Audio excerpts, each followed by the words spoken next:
Here are today's top stories from the Pna Headlines. President Ferdinand R. Marcos Jr. is pushing for increased funding for programs under the education sector in response to the lack of budget of the Department of Education and TESDA. In a meeting with DepEd officials at Malacanang Palace on Thursday, Marcos noted the gaps in DepEd's budget as well as TESDA's efforts to fund its programs. Marcos emphasized the need to show that the government prioritizes education. During the meeting, the DepEd said the cut on its 2025 budget could worsen the shortage of teachers and school buildings in the country and affect the delivery of tools such as laptops and internet connection. The DepEd had proposed a 748 billion peso budget, but Congress allocated only 737 billion pesos. Meanwhile, some of TESDA's projects were left unfunded this year despite receiving a higher budget worth 20.73 billion pesos. These include the creation of an enterprise-based training office and the establishment of a new office for the Negros Island region. The Philippines and China have agreed to continue honoring the provisional arrangement for the country's rotation and resupply missions in Ayungin RORE. The Department of Foreign Affairs said the Philippine and Chinese governments agreed to continue implementing the agreement, paving the way for unhampered RORE missions to the BRP Sierra Madre.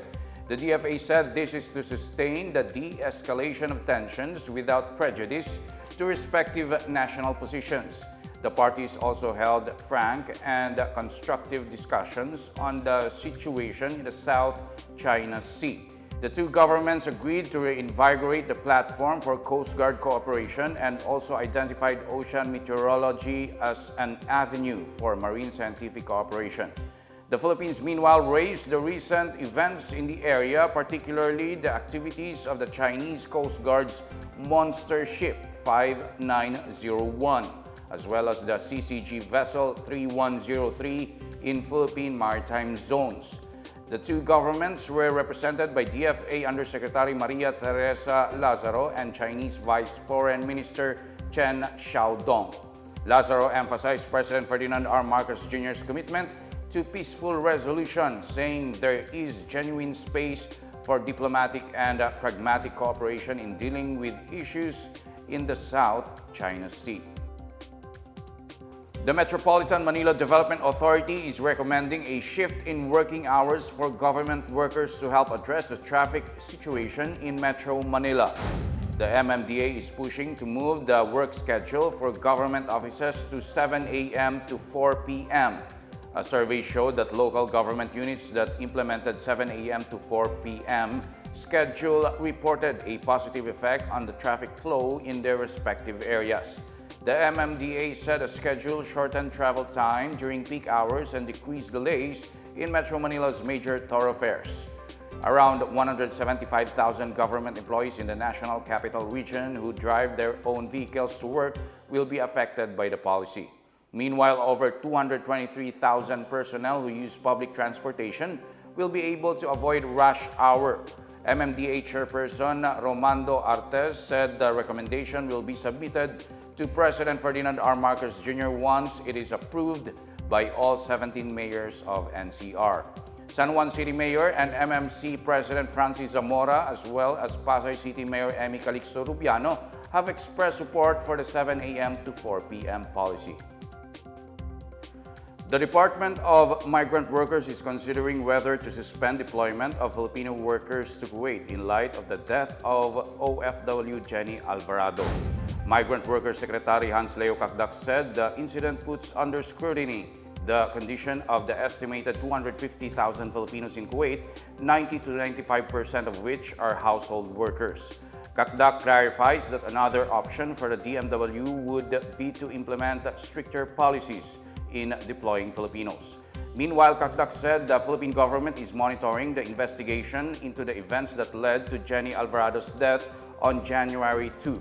He also said the DMW has committed to provide assistance to her family.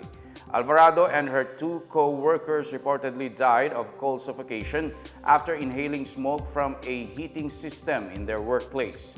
Her remains arrived in Parañaque City on Thursday afternoon via Kuwait Airways flight KU417 following a mix-up where a different cadaver was delivered to her family. After opening the new year with 2 consecutive fuel price hikes, motorists may have to brace for an even bigger increase in pump prices to be implemented next week. Based on movements in international fuel trading in the past 4 days, the Department of Energy forecasts an increase of 1 peso and 35 centavos to 1 peso and 60 centavos per liter for gasoline. Diesel prices are also expected to jump by 2 pesos and 30 centavos to 2 pesos and 60 centavos per liter, while the price hike for kerosene is at 2 pesos and 30 centavos to 2 pesos and 50 centavos. DOE Oil Industry Management Bureau Assistant Director Rodela Romero said news from the international oil market influenced price movements. She said the United States and United Kingdom are reportedly imposing a new round of sanctions on Russian oil, which may lower supply and push global crude prices higher in the near term. And that's the latest and the biggest stories on the PNA Headlines. For more news updates, visit our website pna.gov.ph or our Facebook and X account, Philippine News Agency. The PNA Headlines is also streamed via the Serbisyo Facebook page. You may also watch the PNA Headlines through the Philippine News Agency's YouTube account and via the News and Information Bureau website under PNA News. I'm Wilnard Basilonia. This is the PNA Headlines, bringing stories that unite the nation.